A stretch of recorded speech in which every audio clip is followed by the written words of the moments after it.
Have you ever held your entire future in your hands, only to realize it might get you killed? Picture this. It's 3 a.m. on a rainy Tuesday in Chicago. You're a waitress earning $2.13 an hour, and you just found a stack of $100 bills left on a table. Enough money to save your dying brother. But the man who left it isn't a customer. He's Dante Cavallo, the most ruthless capo in the Midwest. Most people would run. Most people would steal it. But what Maya Brooks did next didn't just shock him. It froze a cold-blooded killer in his tracks and started a war. This is the true story of the waitress who woke the wolf. The rain in Chicago doesn't wash things clean. It just makes the grime slicker. It was 3:15 a.m. at Jerry's 24-hour diner on South Wabash Avenue. The neon sign outside buzzed with a dying flicker, casting a sickly pink light over the checkered floor. Inside, the air smelled of stale coffee, burnt bacon, and wet wool. Wet. Maya Brooks adjusted her apron, wincing as the knot dug into her lower back. She had been on her feet for 11 hours. Her sneakers' cheap canvas things she'd bought at a thrift store had a hole in the left sole that was currently soaking up a puddle of mop water. "Table 4 needs a refill, Maya. Move it," grunted Sal, the night manager. Sal was a man who sweated grease and paid under the table, which was the only reason Maya was here. No background checks. No questions about why a 24-year-old former nursing student was slinging hash browns in the middle of the night. "On it, Sal," Maya said, her voice raspy. She grabbed the pot of decaf and walked to booth 4. The man sitting there hadn't touched his menu. He was staring out the window at the relentless rain. He was dressed in a suit that cost more than Maya's entire life, charcoal grey Italian wool tailored to fit broad shoulders that were currently tensed up like steel cables. On his wrist sat a Patek Philippe Nautilus, the kind of watch you see in magazines, not in a diner that hasn't passed a health inspection since 2012. But it was his hands that caught Maya's attention.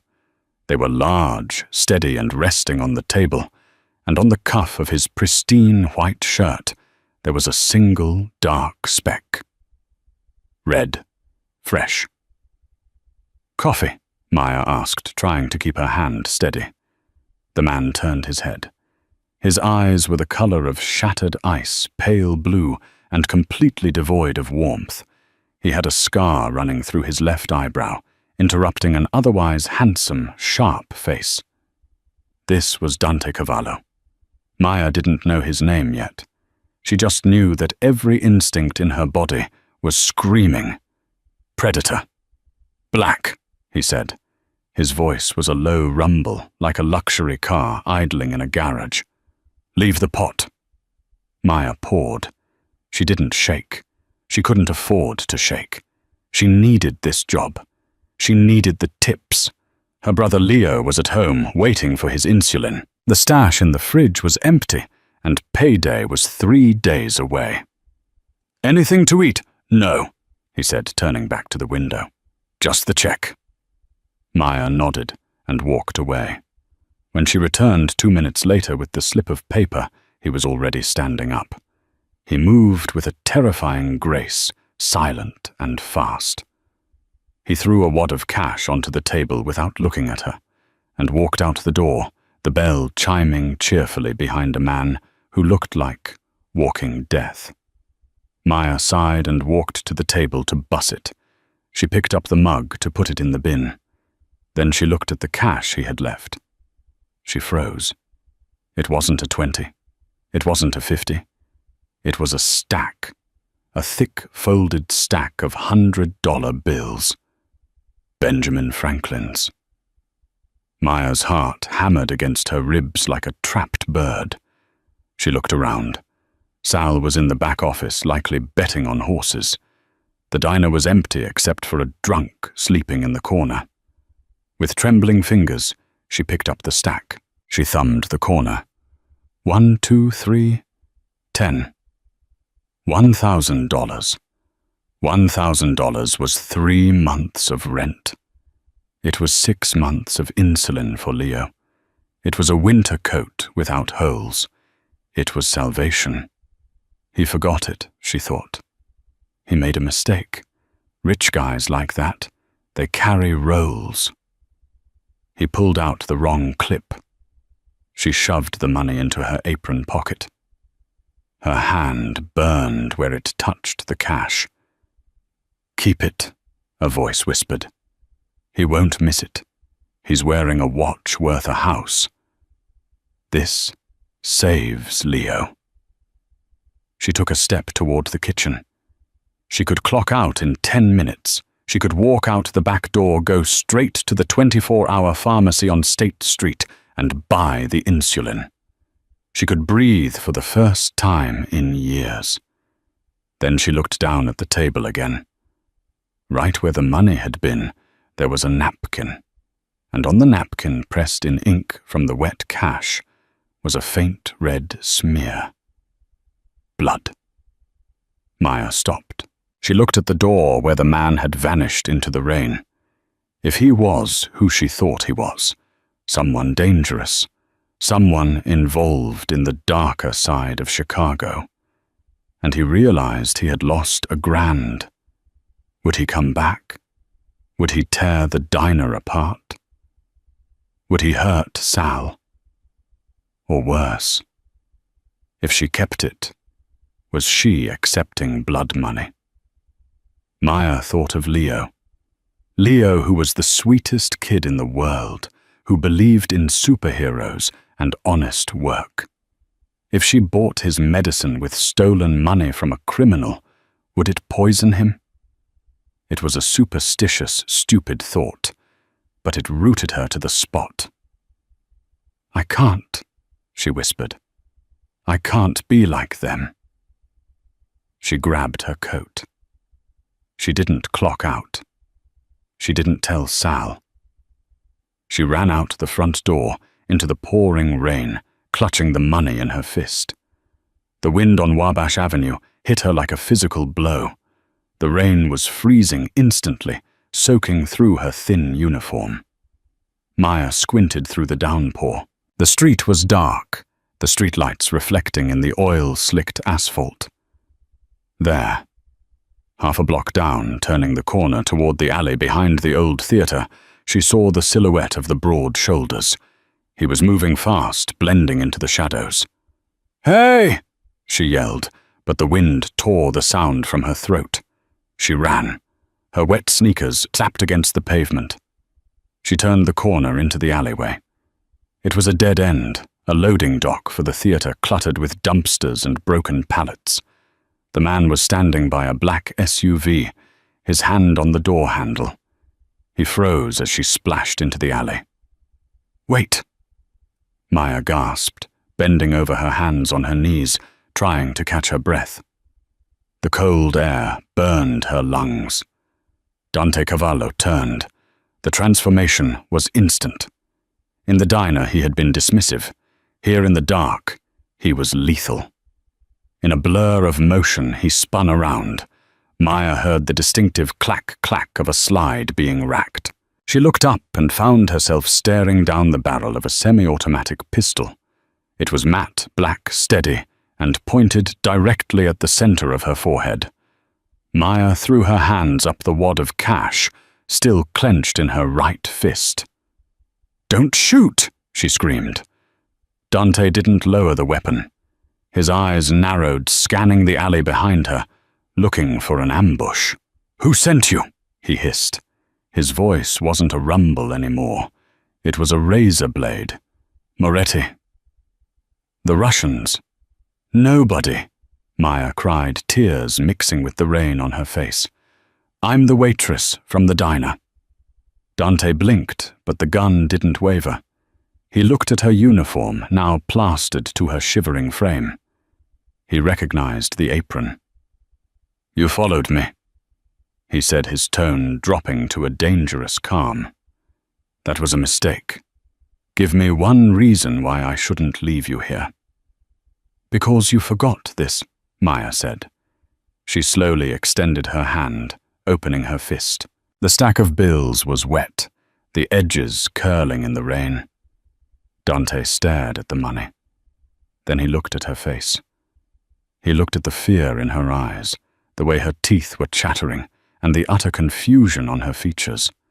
He lowered the gun an inch. You ran after me. To return money. You left it on the table, Maya stammered. It's $1,000. I couldn't just take it. Dante laughed. It was a short, humorless bark. You know who I am. No. She lied. Or maybe she wasn't lying. She didn't know his name, only what he represented. I'm the kind of man who leaves that kind of money as a tip little girl, Dante said. He finally lowered the gun to his side, though he didn't holster it. I didn't forget it. Maya stood there, the rain soaking her to the bone. She felt foolish. She felt small. She had run into a dark alley, risked getting shot, all to return a tip that this man considered pocket change. Oh, she whispered. Her arm dropped. She looked at the money in her hand. $1,000. He had meant to leave it. Keep it, Dante said, turning back to his car. Buy yourself some shoes that don't leak. I saw the footprints you left on the floor. Maya looked at her feet. Shame flushed her cheeks hot enough to combat the cold rain. She should just say thank you. She should take the money and run. Leo needed the insulin. This was charity, but it was aggressive charity. But then she remembered the red smear. I can't, Maya said. Her voice was quiet, but in the echo of the alley it carried. Dante stopped his hand on the car door. He turned back slowly. Excuse me. Maya took a step forward and placed the stack of wet bills on the hood of his black SUV.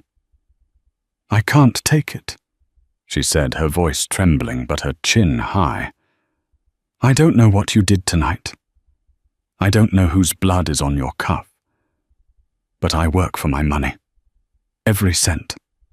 If I take this, I'm part of whatever you are. Dante froze. The silence in the alley was heavier than the rain.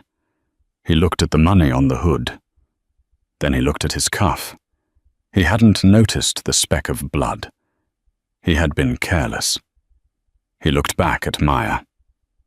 For the first time, he really saw her. He saw the exhaustion under her eyes, the fragility of her frame, and the insane burning cry that made her refuse a life-changing sum of money from a man holding a gun. In his world, a world of bribes, payoffs, extortion, and betrayal. No one refused money. Everyone had a price. His own brother had sold him out for less than what was on that hood. And here was a waitress shivering in the rain, telling him no. Dante holstered his gun. He walked toward her. He towered over her, blocking out the streetlight. Maya wanted to run, but her legs wouldn't move. He reached out. Maya flinched, but he didn't strike her. He reached past her and picked up the money from the hood. You have a lot of pride for a girl with holes in her shoes, he murmured. He wasn't mocking her anymore. He sounded curious. Pride is the only thing I have left that's mine, Maya replied. Dante stared at her for a long moment, studying her face as if memorizing it for a file. What is your name? Maya, she said. Maya Brooks. Maya Brooks, he repeated, tasting the syllables. Go back to work, Maya, before you catch pneumonia. He turned, got into the SUV, and the engine roared to life. Maya stood in the alley as the car peeled away, splashing dirty water onto her legs. She was alone again. She was cold, and she was broke. She walked back to the diner, tears finally spilling over. She had done the right thing. She knew she had. but the right thing wasn't going to lower Leo's blood sugar. She entered the diner, the bell chiming. Sal was waiting for her arms crossed, face purple with rage. "Where the hell did you go?" Sal screamed, spitting as he yelled. "You walked out in the middle of a shift. You think you can just wander off?" "Sal, I don't care," Sal barked. "Get your stuff! You're done! You're fired!" Maya felt the world drop out from under her. "Sal, please. I need this. I just ran out to catch a customer who—" "Get out!" Maya grabbed her purse. She walked out into the rain for the second time that night. No job, no money, no insulin. She sat on the curb, putting her head in her hands, and sobbed. She didn't see the black SUV circle back around the block. She didn't see Dante Cavallo watching her from across the street, his phone pressed to his ear. "Yeah, it's me," Dante said into the phone, his eyes fixed on the crying girl. "I need you to look into someone. Name is Maya Brooks. Find out everything. Who she is, who she owes, and who she loves. And find out who owns Jerry's Diner. I want to buy it." "Tonight, boss?" the voice on the other end asked. "Tonight?" Dante said. "I found something rare. I don't want to lose it." The walk to the apartment complex on the edge of the west side usually took Maya 40 minutes. Tonight, with the rain slicking the pavement and her spirit dragging behind her like a dead weight, it took an hour. Her building, the Kensington Arms, was a cruel joke of a name for a brick block that smelled permanently of boiled cabbage and mildew. The elevator had been out of order since 2019. Maya climbed the 4 flights of stairs, her wet sneakers squeaking on the linoleum, every step a reminder of the job she had just lost.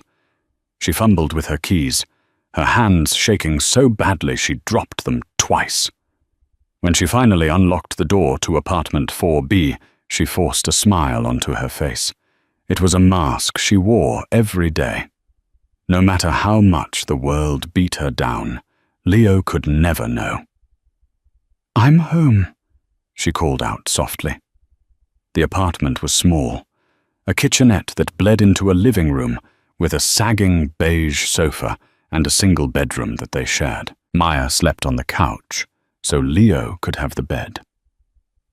"Hey, May," a voice cracked from the bedroom. Maya hung her dripping coat on the hook and walked in. Leo was sitting up in bed, surrounded by comic books and sketching pads. He was 16, but he looked 12. The type 1 diabetes had stunted his growth, and the lack of proper nutrition had left him pale and hollow-cheeked. "You're late," Leo said, looking at the clock. It was 4:30 a.m. "Sal keep you for inventory." "Yeah," Maya lied, leaning against the doorframe to hide the tremor in her legs. "Sal was being Sal. You know how it is." "Did you get the advance?" Leo asked. He didn't look up from his sketchbook, but Maya saw his hand tighten around the pencil. He knew. He always knew when they were close to the edge. Maya felt like she had swallowed glass. "Not tonight, Leo. Their system was down. Thursday." He promised Thursday. Leo nodded, finally looking up. His eyes were dark, rimmed with exhaustion. "Thursday. Okay, I can stretch it. Let me check your levels." Maya walked over to the mini-fridge in the corner of the room where they kept his supplies. She opened the door. The light flickered on, illuminating the terrified emptiness of the wire racks. There was 1 vial of Humalog left. It was less than a quarter full. Maya stared at the clear liquid. It wasn't just medicine. It was time. It was breath. And looking at the level, she knew the math. Even if he rationed it, even if he ate nothing but plain toast to keep his sugar steady, that vial would run dry by tomorrow night. Thursday was too late. She closed the fridge door, leaning her forehead against the cool metal. Panic, cold and sharp, clawed at her throat. She had $73 in her pocket. A single vial cost nearly $300 without insurance. Maya, Leo's voice was small. You're doing the breathing thing. Maya spun around, forcing the smile back on. Just tired, kiddo. Long shift. Go to sleep. I'll figure it out. You always do, Leo whispered. He turned off his bedside lamp, plunging the room into darkness. Maya walked back to the living room and collapsed onto the sofa. She didn't sleep. She stared at the water stain on the ceiling, listening to the rain hammer against the window. She thought about the stack of bills on the hood of the black SUV. She had held Leo's life in her hand, and she had given it back because of pride. Because she didn't want blood money. Stupid, she hissed into the dark. Selfish, stupid girl. Across town, in the penthouse suite of the Ritz-Carlton, the atmosphere was very different, though equally tense. Dante Cavallo sat in a leather armchair, a glass of amber whiskey resting on his knee. The room was silent, save for the hum of the city far below. Read it to me, Dante said, not looking away from the panoramic window. Silas, his right-hand man, a former military contractor with a neck as thick as a tree trunk, opened a manila folder. Maya Brooks, age 24. Silas read his voice, flat and efficient. Father was a factory worker, died in an industrial accident 6 years ago. Settlement was buried in legal fees. Mother died of cancer 2 years later. No other living relatives except a younger brother. Leo Brooks, age 16. Dante took a sip of his drink. The brother. Diabetic, Silas continued. Type 1, severe. He's been hospitalized 3 times in the last year for ketoacidosis. The state insurance lapsed when Maya dropped out of nursing school to work full-time. She's currently working well, was working at Jerry's Diner and cleaning offices on the weekends. Dante turned the glass in his hand, watching the liquid swirl. She dropped out of nursing school. Top of her class, Silas noted. Quit the day her mom died to take care of the kid. Dante closed his eyes. He pictured the girl in the alley. The way she shook, not from fear of the gun, but from the cold. The way she had looked at the money like it was a bomb. She refused $1,000, Dante said quietly, almost to himself. She has a dying brother, no insurance holes in her shoes, and she handed me back $1,000 because she saw blood on my cuff. She's a liability, Silas said, closing the folder. She saw your face. She saw the blood. She knows the car. We should handle it. Handle it? Dante looked at Silas, his blue eyes sharpening. Make her disappear, Silas clarified. Clean, loose ends. Dante stood up, walking to the window. He looked down at the sprawling grid of Chicago. It was a city of wolves. Everyone took what they could. The politicians took bribes, the cops took payoffs, and his own captains took skimming cuts. And then there was Maya Brooks, a rabbit who walked into a wolf's den and refused to eat the meat. No, Dante said. We don't touch her. Boss, if she talks. She won't talk. She's too busy trying to survive, Dante said. He turned back to Silas. You said she was working at Jerry's. Past tense. Manager fired her tonight, after she ran out to chase you.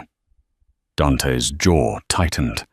A muscle feathered in his cheek. So I cost her the job she needs, to keep the brother alive. Collateral damage? Silas shrugged. I don't like owing debts, Dante said darkly. And I don't like loose ends. She has something I want. What's that, the money? Integrity, Dante said. It's a rare commodity in this city. I want to buy it. He finished his whiskey in one swallow and set the glass down with a heavy clack. Get the car ready for tomorrow morning. And Silas. Yeah, boss. Find out who supplies insulin to the pharmacies in the South Loop. I want to have a conversation about supply and demand. Morning broke grey and heavy, the sky pressing down on the city like a bruised thumb. Maya didn't tell Leo she was leaving. She slipped out while he was still asleep, his breathing rasping slightly in the quiet room. She took the only thing of value she had, left her mother's gold locket. It was a tiny heart-shaped thing, the gold thin and worn from years of nervous touching. She walked 6 blocks to Henderson's Pawn and Loan. The bell on the door jingled, sounding cheerful against the dusty gloom of the shop. Mr. Henderson, a man who looked like he was made of beef jerky and cigar smoke, squinted at her through the plexiglass. Back again, Maya. I need cash, Mr. Henderson, she said, sliding the locket through the slot. It's real gold, 14 carat. Henderson picked it up, weighing it in his palm. He pulled a loop to his eye. It's scratched. Clasp is bent. It's an antique, Maya pleaded. Please, I need 200. Henderson laughed a dry, hacking sound. I'll give you 40. 40. Maya felt tears prick her eyes. That won't even buy a box of test strips. Please, it's all I have. 45 because I like your smile. Take it or leave it. Maya took the $45. She walked out of the shop feeling lighter, but it was the lightness of having nothing left to lose. She had $118 total. It wasn't enough. There was only one option left. She had to go back to Jerry's. Sal owed her for 3 days of work, plus her tips from the jar. It might push her over the line to buy 1 vial. She took the bus back to South Wabash. The rain had stopped, but the puddles remained black and oily. As she approached the diner, she slowed down. Something was wrong. Usually at 10 a.m. Jerry's was bustling with the breakfast rush. The windows would be steamed up, and the smell of grease would be thick on the sidewalk. Today the open sign was off. The blinds were drawn, and parked right in front in the majestic red zone where no one was allowed to park was the black SUV. Maya's stomach dropped. She stopped in the middle of the sidewalk. He came back. She should turn around. She should run. But desperation is a powerful anchor. She needed that money. If she didn't get it, Leo could go into shock by tonight. She walked to the door and tried the handle. Locked. She knocked. Once. Twice. The door clicked and swung open. It wasn't Soril who opened it. It was a man in a suit, a giant of a man with a shaved head. Silas. We've been waiting for you, Ms. Brooks, Silas said. He didn't smile. He stepped aside, creating a path into the darkness of the diner. Maya stepped inside. I just came for my paycheck. The diner was transformed. The lights were off, except for the booth by the window, table 4. Sal was there. But Sal wasn't shouting. Sal was on his knees by the counter, scrubbing a coffee stain off the linoleum with a toothbrush. He was sweating profusely, his face pale and trembling. He didn't even look up as Maya walked in. Sal, Maya whispered. He's busy, a voice rumbled from the booth. Dante Cavallo sat in the same spot as the night before. He looked immaculate in a navy blue suit, a stark contrast to the grimy surroundings. He was reading a newspaper. Sit, Dante said. He didn't gesture. It was a command. Maya walked over her legs, feeling like lead. She slid into the booth opposite him. Mr. Cavallo, he said. He folded the newspaper and placed it on the table. But you can call me Dante. Mr. Cavallo, I don't want any trouble, Maya said, her voice shaking. I just want my pay. Sal owes me for 3 shifts. Dante reached into his inner jacket pocket. He pulled out a white envelope and slid it across the table. Maya hesitated, then picked it up. She opened it. It wasn't a check. It was cash. $5,000 in crisp hundreds. Maya dropped the envelope on the table as if it were on fire. I can't take this.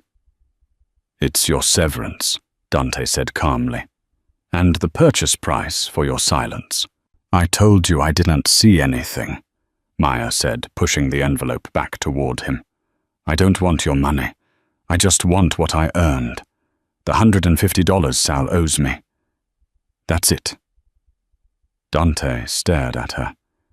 His eyes were unreadable, deep pools of calculation. You are a very difficult woman, Maya Brooks, he said softly. Most people would take the $5,000 and run. I'm not most people. No, you're not. Dante leaned forward. The air in the booth suddenly felt very thin. I know about Leo. Maya froze. Her blood turned to ice. What? Leo, 16. Type 1 diabetes, needs Humalog. You have enough for, 6 hours? Maya stood up her chair, screeching against the floor. Don't you dare come near him. If you touch him, sit down. Dante's voice cracked like a whip. Maya didn't sit, but she stopped moving. She gripped the edge of the table, her knuckles white. What do you want? I bought this diner this morning, Dante said, gesturing casually to the room. Sal works for me now. He's very thorough with a toothbrush, isn't he? Sal whimpered in the background but kept scrubbing. I don't care about the diner, Maya spat. I know.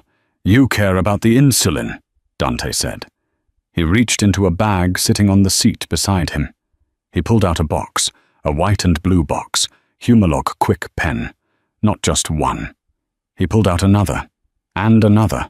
5 boxes, a 6-month supply.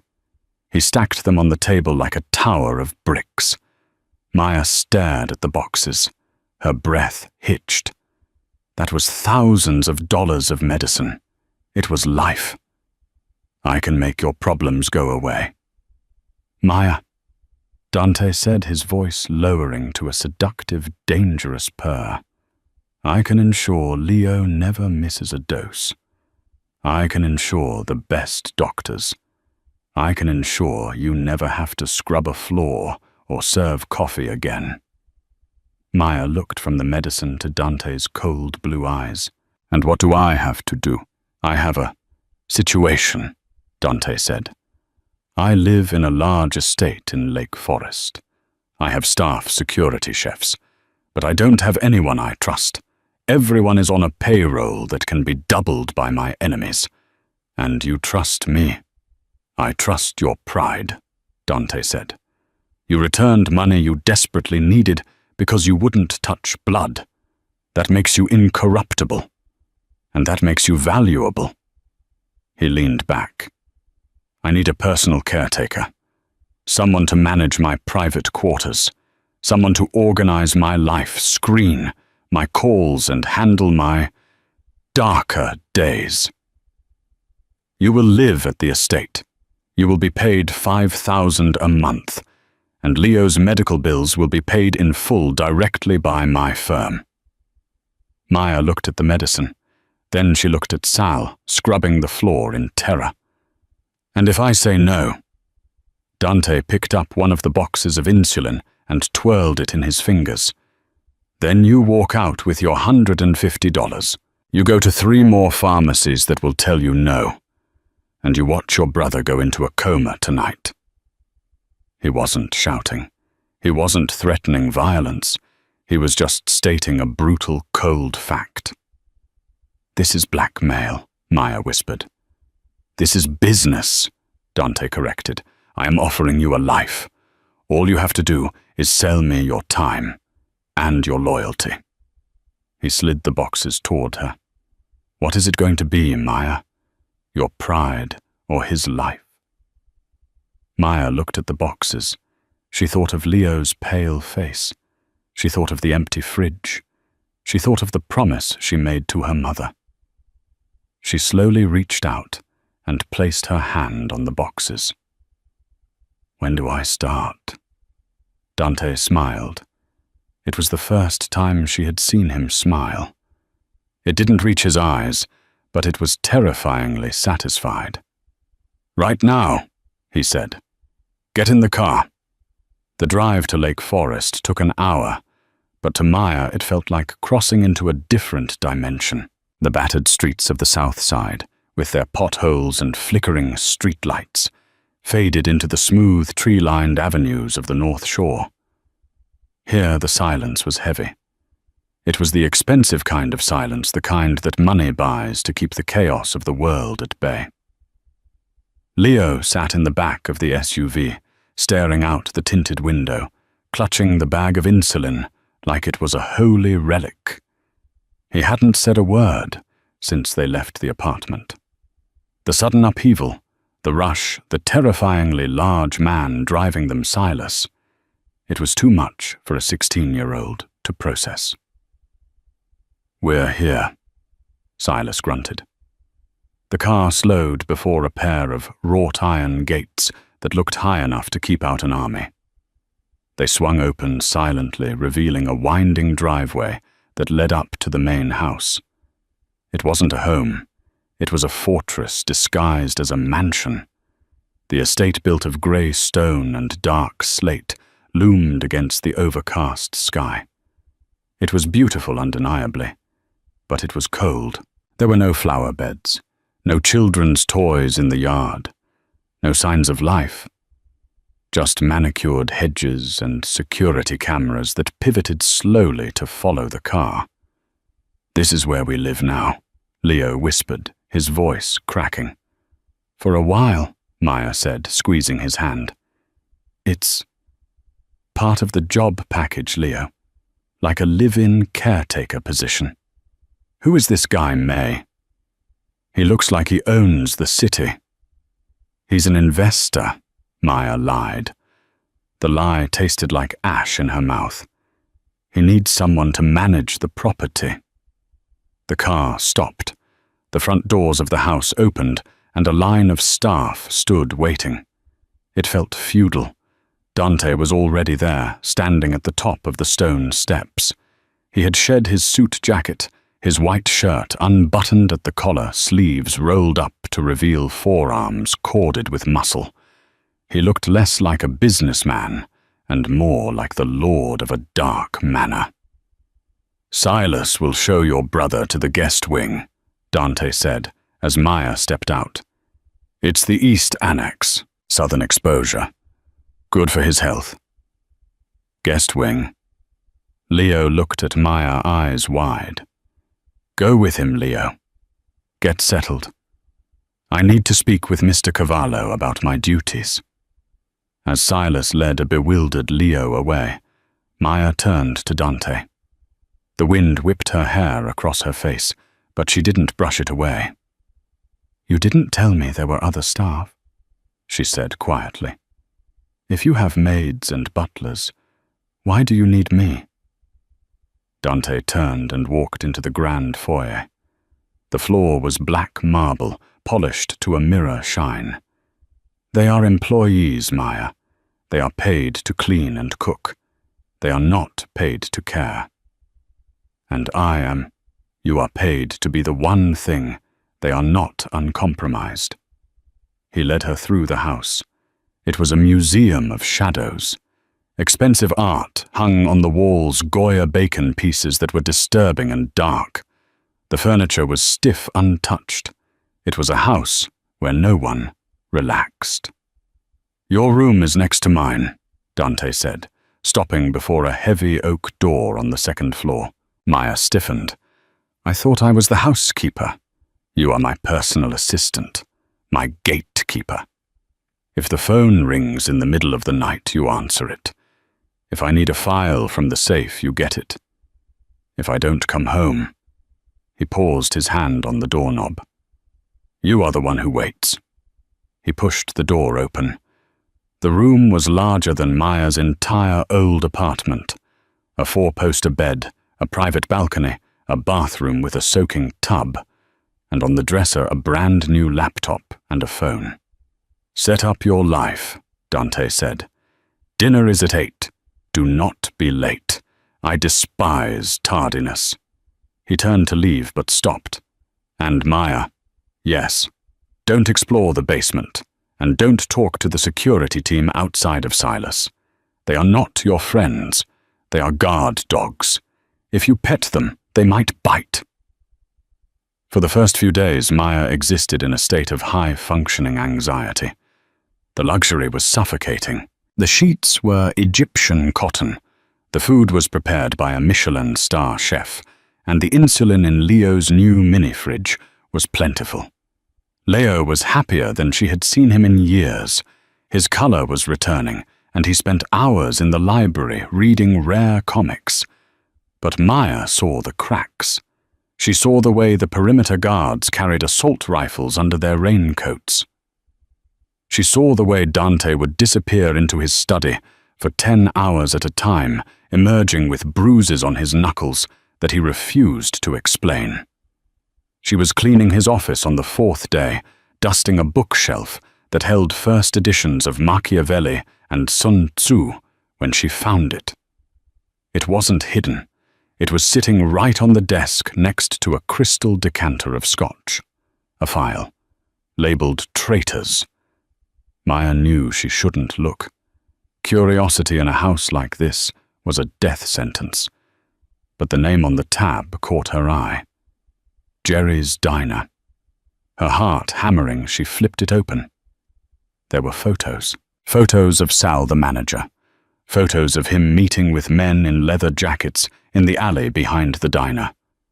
And a financial ledger showing payments made to Sal from a rival family, the Rossis. Maya realized with a jolt of nausea that Dante hadn't bought the diner just to hire her. He hadn't just forgotten the money by accident. He had been at the diner that night to scout a rat. The accident of leaving the money. Was it a test? Had he tested Sal, and Sal failed? Had he tested her, and she passed? "Reading is a dangerous habit," a voice rumbled from the doorway. Maya jumped the file, slipping from her fingers and scattering across the desk. Dante was leaning against the doorframe. He looked exhausted. There were dark circles under his eyes and his suit was rumpled. I was just cleaning," Maya stammered. Dante walked into the room. He didn't look angry. He looked resigned. He walked to the desk and began gathering the papers. "Sal sold me out," Dante said, his voice void of emotion. "He was letting the Rossi family run drugs through the diner kitchen. My territory. My diner." "Is that why you were there that night?" Maya asked, her voice trembling. "I was there to decide if I should burn the place down with him inside it," Dante said. He looked up at her, his blue eyes piercing. "And then a waitress poured me coffee and didn't shake. And then she ran into an alley to return $1,000. He placed the file back on the desk. "You saved that diner, Maya. Sal is alive because of you. Because you made me curious enough to buy the place instead of torching it." He walked around the desk and stood in front of her. He was close enough that she could smell the scent of him, sandalwood gunpowder and rain. "But curiosity has a shelf life," he whispered. "You are in the wolf's den now, and the wolves are circling." 2 weeks passed. The golden cage of the estate began to feel less like a sanctuary and more like a waiting room for a disaster. It happened on a Tuesday at 3:17 a.m. A thunderstorm was battering the lake, shaking the window panes in their frames. Maya was awake, reading a nursing textbook she had saved from her school days, trying to keep her mind sharp. The phone on her nightstand buzzed. It wasn't a ring. It was a single, harsh vibration. It was the internal line. "Brooks!" Dante's voice was wet, strained. "My room. Now. Bring the kit." Maya didn't ask questions. She grabbed the medical kit she had assembled from the supplies in the house, something she had insisted on having, just in case Leo needed it. She ran down the hall to the master suite. The door was ajar. The smell hit her first, metallic and sharp. Copper. Dante was sitting on the edge of his bed. He had stripped off his jacket and shirt. His torso was a road map of old scars, faded white lines from knives round puckers from bullets. But tonight, there was something new. A jagged gash ran across his left side just above the hip bone. It was deep, and it was bleeding sluggishly. Dark red blood, soaking into the white silk sheets. Silas was standing by the window, peering out into the rain with night vision binoculars. He looked back at Maya. "Fix him." "He needs a hospital," Maya said, rushing to Dante's side. She dropped to her knees, assessing the wound. "This is deep, Dante. It might have hit the peritoneum." "No hospitals," Dante gritted out through clenched teeth. His skin was grey, clammy with shock. "Police report. Questions. Paper trail. No." "You could die of infection," Maya argued, pressing a sterile pad against the wound. Dante grabbed her wrist. His grip was surprisingly strong for a man losing that much blood. "I said fix it," he growled. "You were a nursing student. Top of your class. Stitch it." Maya looked at his eyes. They were dilated, wild with pain, but lucid. He trusted her. In this moment of absolute vulnerability, he wasn't trusting his soldiers or his lawyers. He was trusting the waitress. "Okay," Maya said, her voice steadying. The nurse in her took over. The fear receded, replaced by procedure. "Silas, I need hot water vodka or rubbing alcohol and more light." "Now." Silas moved instantly. Maya opened her kit. She put on gloves. "This is going to hurt, Dante. I don't have lidocaine." "Just do it," he breathed, leaning his head back against the headboard. Maya cleaned the wound. Dante didn't scream, but his entire body went rigid, the muscles in his abdomen snapping tight like steel bands. He let out a low, guttural sound that was more animal than human. "Breathe," Maya commanded softly. "Look at me, Dante. Focus on me." He opened his eyes. They locked onto hers. In the dim light of the lamp, the connection was electric. It wasn't romantic. It was raw survival. She threaded the needle. "I'm going to start," she whispered. She pierced the skin. Dante's hand shot out and gripped the bedsheet, tearing the silk. Sweat beaded on his forehead. Maya worked quickly. 1 stitch. 2. 3. "Talk to me." Dante gasped. "Distract me." "What do you want me to say?" Maya asked, her hands moving with delicate precision, tying off a knot. "Tell me. Tell me why you really came back that night," he rasped. "Why didn't you keep the money?" "I told you," Maya said, wiping blood from the wound edge. "Pride." "Bullshit." Dante groaned as the needle went in again. "Nobody has that much pride. You were scared." "I was," Maya admitted. "I was scared that if I took it, I'd be selling a piece of my soul. I thought if I used bad money to save Leo, the universe would punish him." Dante let out a laugh that turned into a cough. The universe doesn't care, Maya. The universe is chaos. We just impose will upon it. Maybe your universe, Maya said gently. In mine actions have consequences. They do, Dante whispered. His eyes were fluttering shut. The consequence of your action is that you're here, sewing up a monster. You're not a monster right now, Maya said, tying the final knot. Right now you're just a patient. She cleaned the area again and taped a bandage over the stitches. It wasn't pretty, but it would hold. Done. She exhaled, sitting back on her heels. Her hands were covered in his blood. Dante took a shallow breath, testing the stitches. He nodded. Good work, he murmured. The adrenaline was fading, leaving him exhausted. Silas stepped away from the window. Perimeter is clear, boss. The Rossis didn't follow us. Good, Dante said. He looked down at Maya, who was stripping off her gloves. You should sleep, Maya said, standing up. I'll check on you in 2 hours to monitor for fever. Dante reached out and took her hand. His skin was rough against hers. He didn't pull her closer. He just held her there, anchoring himself. Why didn't you run? He asked quietly. When you saw the blood, when you saw the gun, why are you still here? Because you have my brother, Maya said. It was the honest answer. Dante's thumb brushed over her knuckles. Is that the only reason? Maya looked at him. The man was a killer. He was dangerous. He represented everything she had been taught to fear.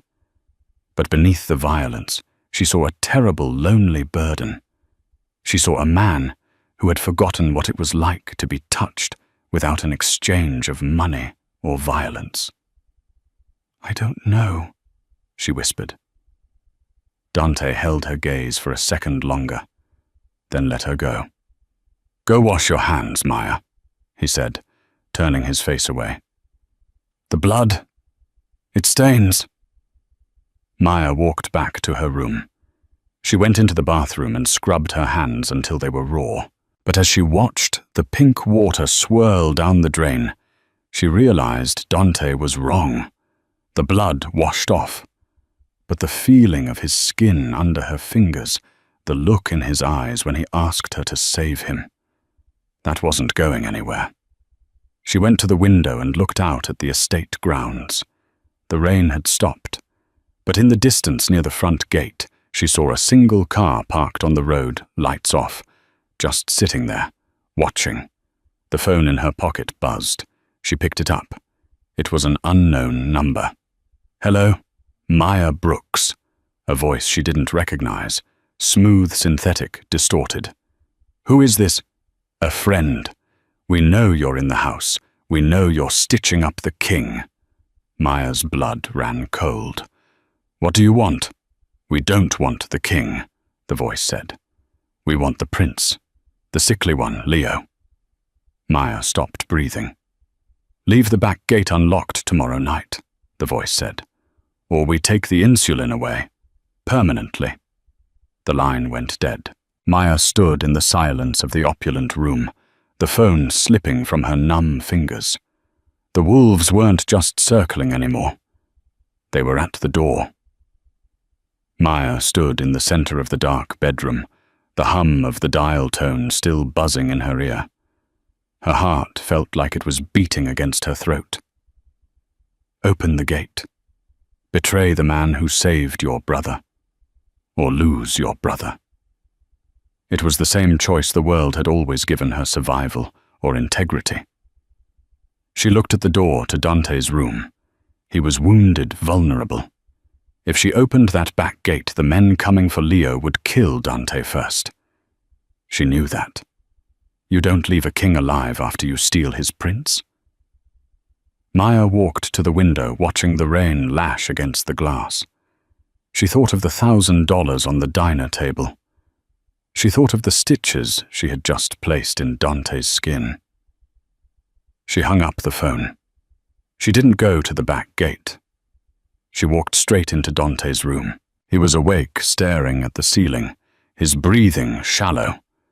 He turned his head as she entered. "They called," Maya said, her voice steady, though her hands trembled. "The Rossis. They want me to unlock the service gate. They're coming for Leo." Dante didn't move. He didn't panic. His eyes just grew incredibly cold. "And are you going to open it?" "No," Maya said. "I'm going to tell you exactly where they are coming in." A slow, terrifying smile spread across Dante's pale face. He keyed his radio. "Silas, wake the boys. We have guests."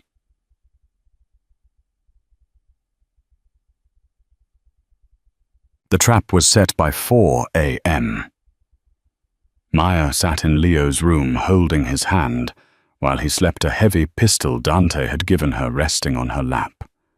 Downstairs, the house was silent, dark. At 4:15, the service gate creaked open. Silas had unlocked it remotely. Shadows moved across the wet lawn. 3 men. They moved toward the back entrance, confident, thinking they had a woman on the inside. They picked the lock on the kitchen door and stepped into the mudroom. Click. Floodlights from the hallway blinded them. "Welcome to the Kensington estate," Dante's voice boomed. He stood at the top of the short stairs, leaning heavily on a cane, his side bandaged beneath a dark robe. But the gun in his hand was steady. Behind the intruders, Silas and 2 security guards emerged from the pantry, weapons drawn. The men froze. They knew instantly. The girl hadn't turned. "You should have done your research," Dante said, his voice low and raspy. "Maya Brooks doesn't take the easy money." The intruders dropped their weapons. There was no shootout, no glorious battle. Just the cold, hard reality of power meeting a mistake. Silas moved in to zip-tie them. "Take them to the basement," Dante ordered. "I want to know who gave them the phone number." As the men were dragged away, Dante looked up toward the landing of the 2nd floor. Maya was standing there looking down. He limped up the stairs, wincing with every step, until he stood in front of her. "You could have traded me," Dante said softly.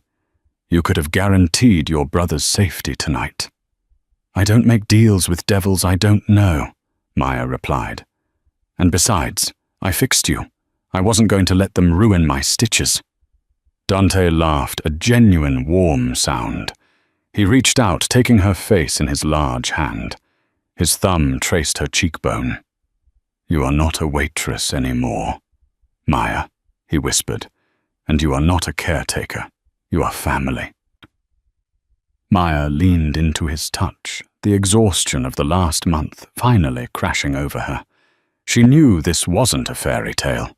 The danger wasn't gone. The war with the Rossis was just beginning. But as she looked into the blue eyes of the Chicago wolf, she knew one thing for certain. She wasn't the prey anymore.